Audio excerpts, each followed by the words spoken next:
मोरारजी देसाई मुझ पर कम से कम 102 मुकदमे चला गए, थोड़े बहुत नहीं। मैं तो उनकी गिनती नहीं रख पाता, मैं तो कभी जाता नहीं अदालत। मैं सोचता था 30-35, तो एक दिन मैंने प्रवचन में कहा कि 30-35 मुकदमे चला गए। लक्ष्मी ने बताया कि आपको उन मुकदमों की संख्या भी नहीं मालूम। पूरे 102 मुकदमे, छोटे बड़े, प्रत्यक्ष परोक्ष, वो चला गए हैं तो वो चलेंगे कुछ देर, घसटेंगे कुछ देर। जरा जरा सी बात में अगर मैंने कुछ कह दिया तो किसी हिंदू की धार्मिक भावना को चोट पहुंच गई, बस मुकदमा। ऐसी छुई मुई धार्मिक भावना कोई धार्मिक भावना है कि मुसलमान की धार्मिक भावना को चोट पहुंच गई कि मैंने कह दिया काबा जाने से कुछ भी नहीं होगा, बस धार्मिक भावना को चोट पहुंच गई, तब तो बड़ी मुश्किल हो जाएगी। All of you are just accidental products who cared for you. Do you think your father and mother were thinking about you? Yes. No, you are just accidental. इस धर्म में जानवर को भगवान और मनुष्य को अछूत समझा जाता है, वह धर्म नहीं कलंक है। उसे त्याग देना ही मनुष्य के लिए उचित है, क्योंकि सच्चा धर्म वह होता है जहां हर जीव में समान आत्मा देखी जाए, जहां इंसान की इज्जत सबसे पहले हो और जहां भेदभाव की कोई जगह न हो। जो धर्म इंसान को ही छोटा कर दे वह धर्म नहीं, एक You consider yourself a god? My God. There is no God. So how can I consider myself a God? God is the greatest lie invented by man. Do you not believe that life is God-given? There is no God. What do all the people in the world believe in then? Their beliefs are blind. The very word belief means blind. If you know, you know. You do not believe. You don't believe in the sun, in the moon. You don't believe in the roses, in the trees. You believe in God. You believe in heaven. You believe in hell. Those are all fiction. अगर मेरा बस चले, तू जानेगा तो ही तू पहुंचेगा। Religious dogma और इस कल्ट से निकलने के पीछे एक फैक्टर ओशो भी रहे हैं। वैसे तो बहुत सारे फैक्टर थे, लेकिन उनमें से एक ओशो भी थे। मैं ओशो को इसीलिए सुनने लगा था क्योंकि मैं आर्य समाजी था। आर्य समाज लगभग हर दूसरे मत का खंडन करना चाहता है, इसलिए स्वाभाविक रूप से मैं ओशो तक भी पहुंचा। आज भी मुझे उनकी बहुत सारी बातें अच्छी लगती हैं।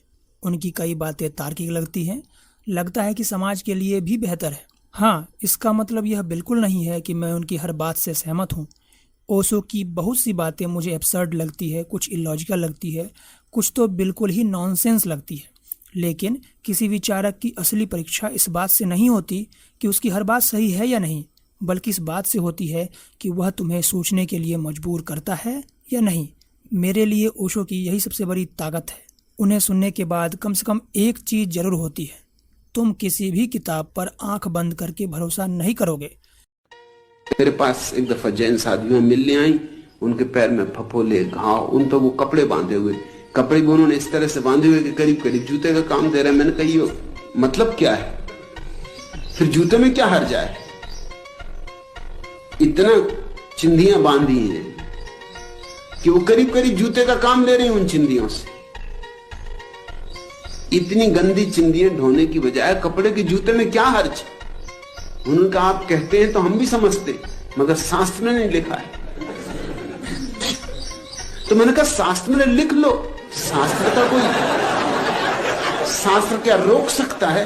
मेरे पास ले आओ, मैं लिख देता हूं। तुम्हें यह एहसास होने लगता है कि कोई भी पुस्तक, चाहे वह कितनी भी पवित्र क्यों न मानी जाती हो, अंततः शब्दों का एक संग्रह है। सत्य का अनुभव उससे कहीं बड़ा होता है। तुम्हारी बुद्धि थोड़ी खुलती है, सवाल पूछने की आदत बनती है। और सबसे अच्छी बात यह है कि खुद ओशो पर भी आंख बंद करके भरोसा मत करो। यह बात भी वही बार बार कहते हैं। वे कहते हैं कि मेरी बात को भी मत मानो, उसे परखो, अगर अनुभव में सही उतरे तभी स्वीकार करो। यही मुझे ओशो दूसरे कई धार्मिक बाबाओं से अलग लगते हैं।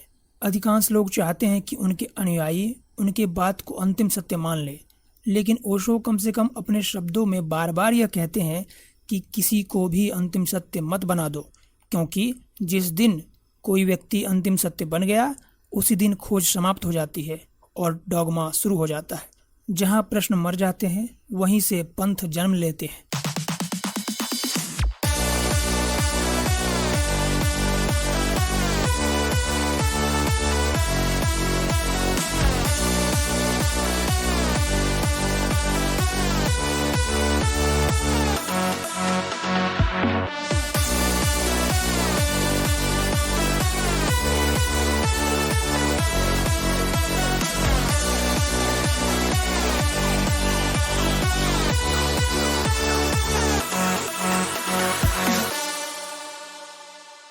सोचो अगर किसी दूसरे कल्ट के संस्थापक की ऐसी वीडियो बना दी जाए जिसमें उसका मजाक बनाया जा रहा हो, उसकी मिमिक्री हो रही हो, उसे डांस करते हुए दिखाया जा रहा हो, तो उसके फॉलोअर्स की क्या हालत होगी। उदाहरण के लिए अगर दयानंद सरस्वती की ऐसी वीडियो वायरल हो जाए तो बहुत सारे आर्य समाजी तुरंत आहत हो जाएंगे। कोई उनके बारे में व्यंग करे तो उसे धर्म का अपमान मान लिया जाएगा। यही बात इस्लाम, ईसाई और दूसरे मत पंथ संप्रदाय के लिए भी लागू होती है। जहाँ व्यक्ति विचार से बड़ा हो जाता है वहाँ आलोचना अपराध बन जाती है। लेकिन मेरी समझ में ओशो के साथ यह चीज़ थोड़ी अलग दिखाई देती है। जो लोग सच में ओशो को सुनते हैं, समझते हैं और उनकी बातों के साथ जीने की कोशिश करते हैं, वे अक्सर ऐसी बातों से उतना आहत नहीं होते। ओशो की मिमिक्री कर दो, उन्हें रोस्ट कर दो, उनके ऊपर हंस लो, ज़्यादातर लोगों को इससे कोई खास फर्क नहीं पड़ता है। कम से कम मेरा अनुभव तो यही रहा है। मुझे लगता है कि इसकी एक वजह खुद ओशो की शिक्षा है।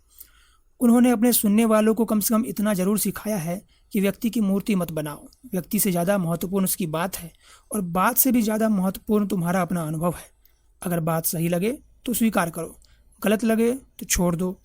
किसी व्यक्ति के प्रति श्रद्धा अगर विवेक को खा जाए तो वह श्रद्धा नहीं, मानसिक गुलामी बन जाती है।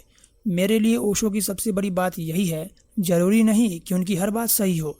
शायद कोई भी व्यक्ति ऐसा नहीं हुआ है जिसकी हर बात सही हो, लेकिन अगर किसी को सुनने के बाद तुम्हारे भीतर प्रश्न करने का साहस पैदा होता है, अगर तुम किताबों, गुरुओं और परंपराओं को भी विवेक की कसौटी पर कसना सीखते हो, अगर तुम यह समझने लगते हो कि सत्य किसी व्यक्ति की निजी संपत्ति नहीं है बल्कि एक निरंतर खोज है, तो वह व्यक्ति तुम्हें अनुयायी नहीं, खोजी बना रहा है। और शायद यही किसी भी शिक्षक की पहचान है।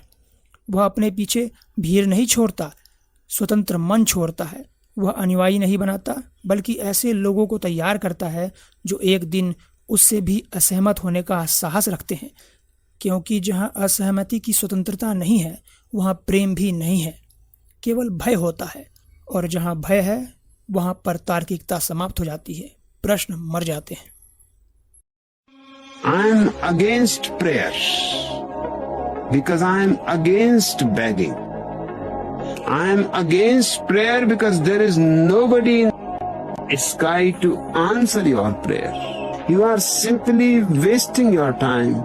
Not only that, you are living in a deception. There is no need to pray. You have it already within you. Just close your eyes and look within. Go deeper as you can go. And at the very innermost core, you are for a great surprise. That the one you were looking for is not above the clouds. It is just within you. It is you. And that moment is the moment of total freedom, total independence.